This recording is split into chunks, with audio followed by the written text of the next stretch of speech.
If a door in your old house opened to the last Thursday you were truly happy, would you walk through knowing you could only bring back one sentence?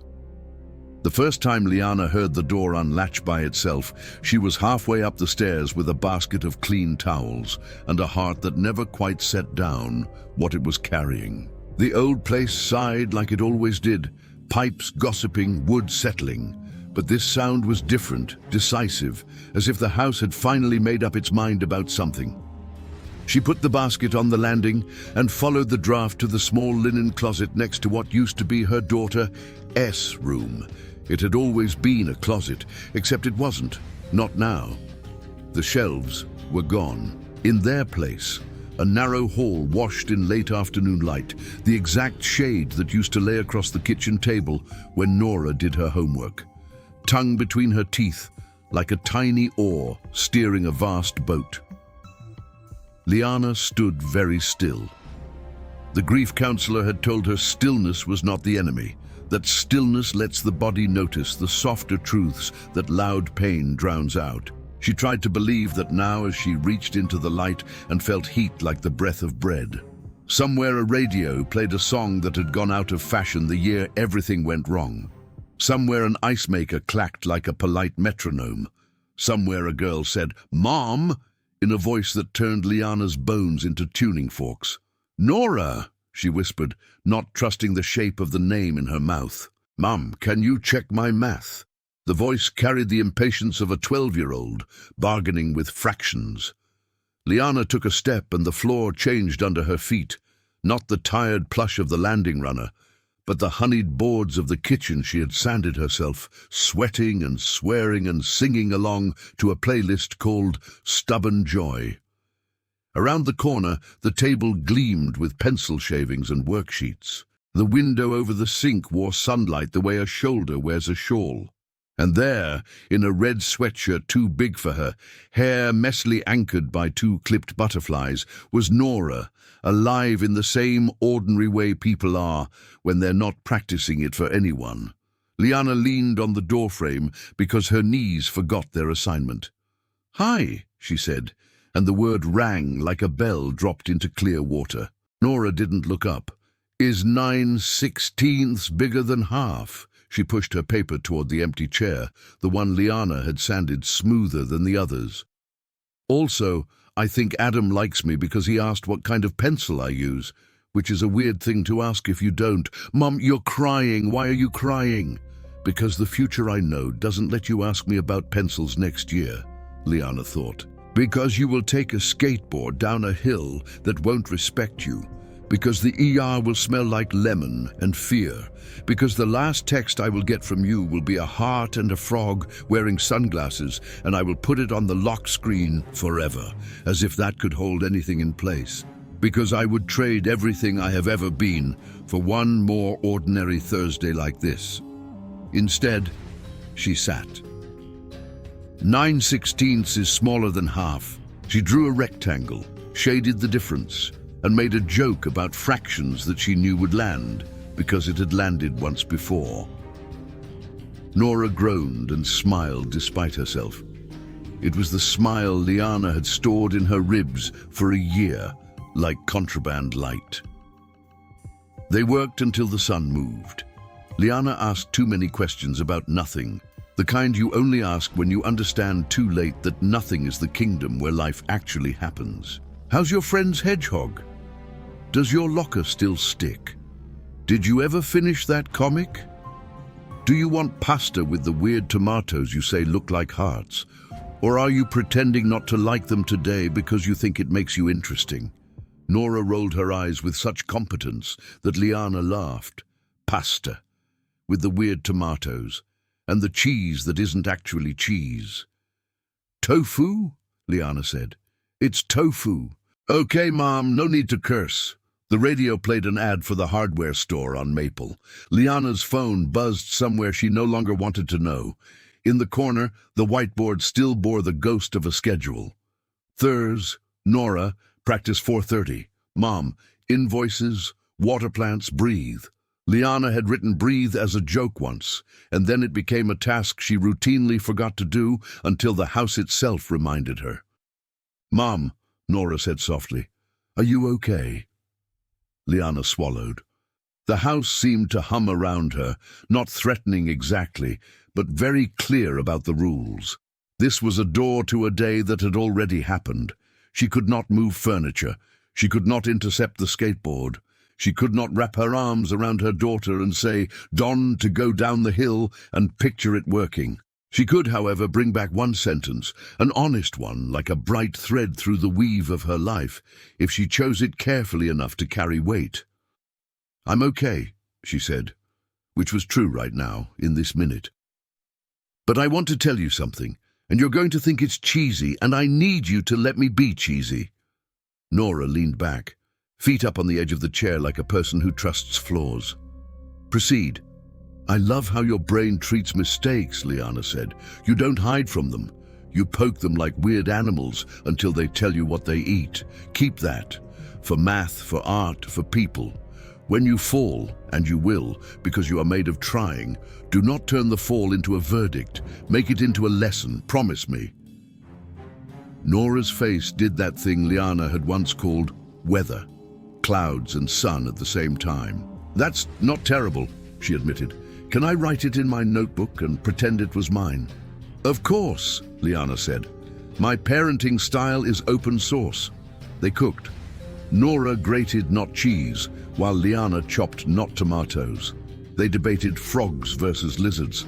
They spun the dial to find a song that made the steam dance, and found a station playing something neither of them would ever admit they liked. Liana wanted to memorize the angle of every spoon. She wanted to press her cheek to Nora's hair and count seconds. She wanted to crawl into the pantry and never come out, so the day would not be able to end. But the house knew how to keep time kindly and firmly. The light in the hall shimmered like the underside of a fish, and the temperature shifted, just a degree cooler, like a hand withdrawing. Nora packed her backpack because Thursdays always ended with a sleepover down the street, where the older sister had a snake and a laugh that could unclench any room. "Can I take the good hoodie?" she asked, already wearing it. "You already?" "Yes," Liana said. "Text me when you get there." "Mom, we live 3 houses away. Text me when you get there. I will send a novel," Nora said solemnly, "with footnotes."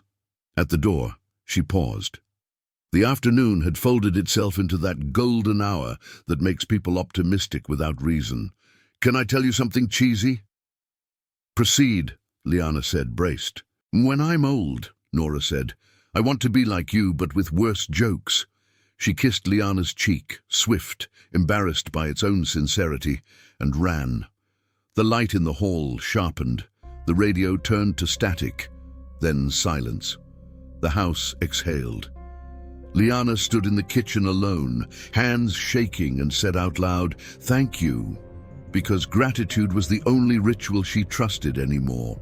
She walked back toward the linen closet that was not a closet, through the hall that was more memory than hallway, into the landing that remembered how to be just a landing. The door swung shut. The towels sat patiently in their basket, as if nothing astonishing had happened. She expected to collapse. She did not. She expected to rage. She did not. What came instead was a steadiness like standing in a lake up to your waist. You can feel the current, but you can also feel ground. The next morning, the house was an ordinary house again. Keys in a bowl, mug ring on the counter like a solar eclipse. Liana made a list on a yellow pad because lists kept the wolves at the edge of the yard. Call plumber, water jade plant, email Mrs. Ortiz, breathe. Underneath, she wrote the sentence she had given Nora, and beside it a second one: do not turn the fall into a verdict. She went to the school office and asked if Mrs. Ortiz needed volunteers for the spring concert. "We always do," the secretary said, mistaking Liana's urgency for enthusiasm, which in this case felt like the same thing. Liana made name tags with her daughter's marker that still smelled like lime sugar. She moved chairs. She taped extension cords to the floor like careful highways. She stood in the back during the rehearsal and watched children become music and parents become cameras, and felt, for the first time in a year, that being among the living was not treason. On Thursday afternoon, she opened the linen closet on purpose. Shelves, towels, the faint, lemony smell of detergent and old walls. "Okay," she told the hinge. "I can wait." The following month, late light came again. The latch clicked. Liana didn't run. She walked like a person who has learned the difference between hunger and haste. This time, the day was earlier. Nora was 10, all knees and questions, and the problem at the table was whether aliens would appreciate lasagna. Liana, newly aware of the rules, chose a different sentence to bring back. Write down what matters to you before other people tell you what should. Nora wrote it in purple and drew a tiny frog beside it for emphasis. The house gave her a Thursday every month. Not all the same Thursday, just a Thursday from years that had already set like good cement.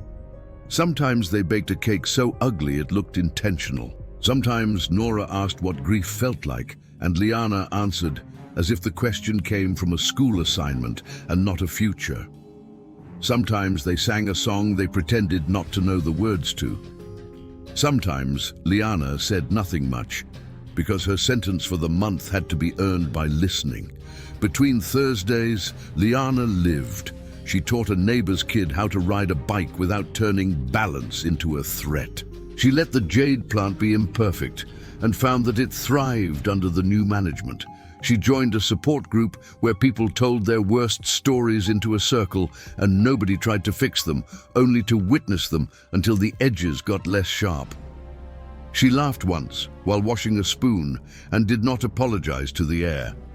In April, the door opened to a Thursday she had not expected, the one where Nora came home early, eyes red, because a mean girl had said something meaner than usual and it had stuck like a burr.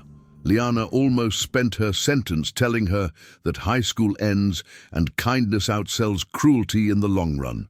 She didn't.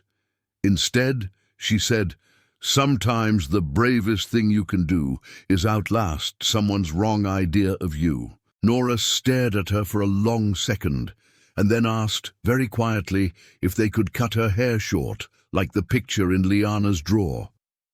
"Let people be surprised," she said. Liana got the scissors.